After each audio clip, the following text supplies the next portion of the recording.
Hello மக்களே! Welcome to my second mini vlog. இப்போ நம்ம வெண்ணெய் எப்படி வந்து காய்ச்சறதுன்னு பார்க்கலாங்க. வெண்ணெயிலேருந்து நெய் எப்படி காய்ச்சறதுன்னு. நான் கடையில் வந்து ஒரு 1 லிட்டர் வெண்ணெய் வாங்கியிருக்கேன். ஃபஸ்ட்டு அதை நல்லா இப்படி உருக்கிக்கிறேங்க.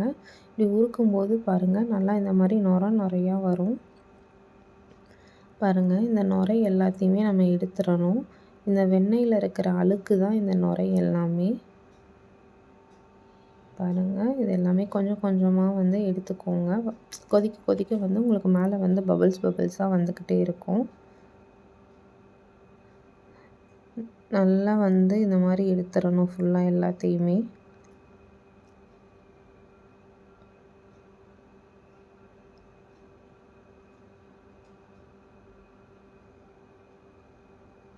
இப்போ பாருங்கள், ஓரளவுக்கு ஃபுல்லாக அந்த மேலே நுரையா இருந்துச்சு பார்த்தீங்களா, அது எல்லாமே வந்து ஓரளவுக்கு ஃபுல்லாகவே வந்து இதாகிடுச்சு.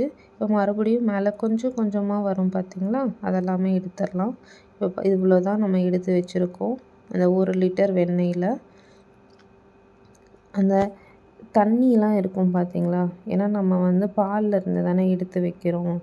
ஸோ அந்த தண்ணி எல்லாமே வந்து நல்லா சுண்டணும். பாருங்கள், நல்லா இந்த அளவுக்கு கொதிக்க ஆரம்பிச்சிருச்சு பார்த்தீங்களா. இப்போ ஃபஸ்ட்டு இருந்த நுரைக்கும் இந்த நுரைக்கும் வித்தியாசம் பார்த்தீங்கன்னா உங்களுக்கு தெரியும். இப்போ வந்து நெய் நல்லா கலரும் வந்து நல்லா மாற ஆரம்பிச்சிருச்சு. இப்போது இந்த ஸ்டேஜில் வந்து நம்ம முருங்கை இலை போட்டுக்கலாம்.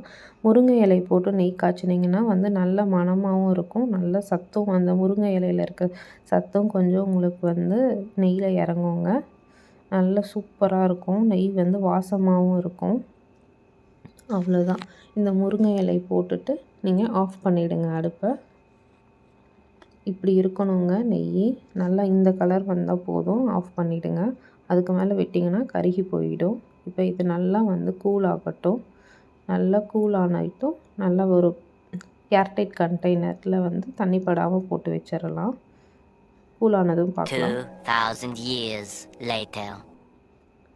பாருங்கள், அந்த நம்ம அடிவண்டல் சொல்லுவோம்ல கொஞ்சம், அதெல்லாமே கீழே செட்டில் ஆகிடுச்சு. நெய்யும் சூப்பராக ரெடி ஆகிடுச்சு.